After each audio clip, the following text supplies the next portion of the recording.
peace and calm starts by going within. The peace is within each and every one of us. And that is very difficult for us to understand. Because we live at the level of our physical senses. And our physical senses of sight, of hearing, of smell, taste and touch only take in impulses from the world outside. So it's everything of this materialistic world that affects us through these senses. And so we take everything to be real. But all of our traditions tell us that there are worlds beyond this world.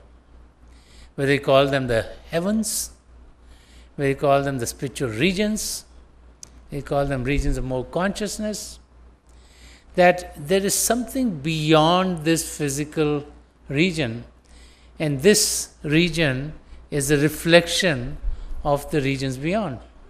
God the Creator is totally conscious. God is the ocean of all love, is the ocean of all light, is the ocean of all happiness, is the ocean of all joy, is the ocean of all peace, is the ocean of all calm. And we who live in this world, who think of ourselves as being just the outer form of the being. We all look in the mirror, we see a face, we see that's what it is. So we think of ourselves as the physical being. The saints tell us that behind this physical body is a power which gives it life.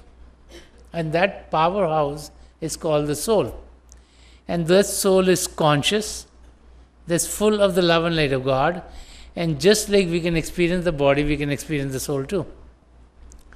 And so, as we live in this physical body, it is for us to be able to experience the soul. Most of us, as we live through this life, our attention is on the world outside. We think that whatever is happening to us is because of what we've thought, whatever we've talked about, whatever we've done. Many people, and especially in this day and age, when there's like self-help books for everything, we all think that we can solve everything, we can learn everything, either by going to school online, and we can do everything through the books. And so we are brought up in this kind of a culture. And little do we realize that if it wasn't the help of the Lord, none of us would be where we are today. So it's that help of God which is keeping us in the state that we are today. And as human beings, we always are looking for more.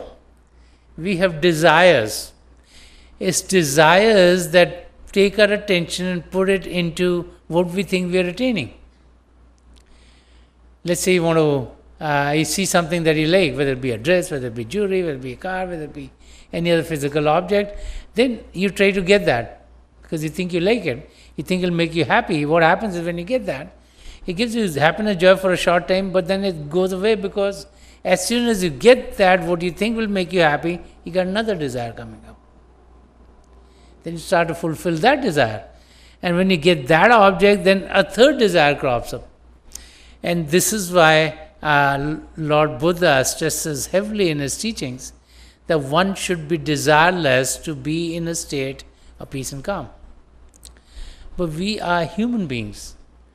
And as human beings, we only think of that we experience through our physical senses. And many times we don't even think about God or the extended hand of the Lord to help us. It's in a time of difficulty that we turn to God. When we can't do things ourselves, we turn to God. How many times have you taken those wild rides and remember God a lot?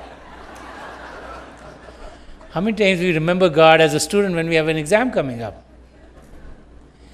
How many times when someone is really sick, that's the first thing we think about is pray to God. But otherwise we forget about God. We say, God is busy taking care of other things. Why bother God? I'm doing okay.